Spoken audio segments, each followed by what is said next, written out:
বেশি জেনারেট হচ্ছে লাইটটা।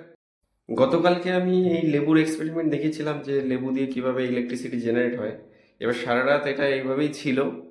আমি একটা খুব গুরুত্বপূর্ণ জিনিস দেখলাম সকালে এসে, যে দেখো, দেখলেই বুঝতে পারবে যে ইলেকট্রিসিটি কতটা বেশি জেনারেট হচ্ছে, লাইটটা কতটা বেশি আলো প্রডিউস করছে।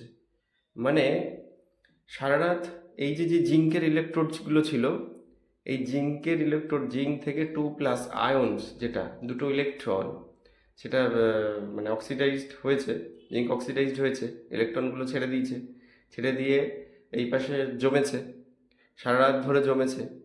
জমার পরে এখন মানে আমি সত্যি কথা বলতে গতকালকে আমি প্রথম 3-4 বার ট্রাই করেছিলাম এক্সপেরিমেন্টটা, কিন্তু হয়নি, সফল হয়নি। আমি ভাবছিলাম কি হচ্ছে, কি ভুল হচ্ছে। তারপরে অনেকক্ষণ পরে, মানে দুপুরবেলায় আমি এইভাবে রেখে গেছিলাম, বিকালে এসে করেছি, তারপরে কি সফল হয়েছে। এবার এটা সারা রাত এইভাবেই ছিল।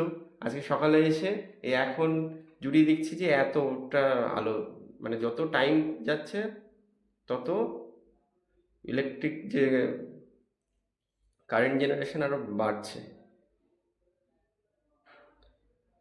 মোস্টলি এটা জিঙ্কের জন্যই হচ্ছে, জিঙ্ক এবং এই সাইট্রিক অ্যাসিড, হুম, জিঙ্কের যে অক্সিডেশনটা হচ্ছে তার ফলেই ইলেকট্রিসিটিটা। এবং copper, there are two electrodes, one is zinc, another is copper. Okay, so that's enough for the day. Thank you.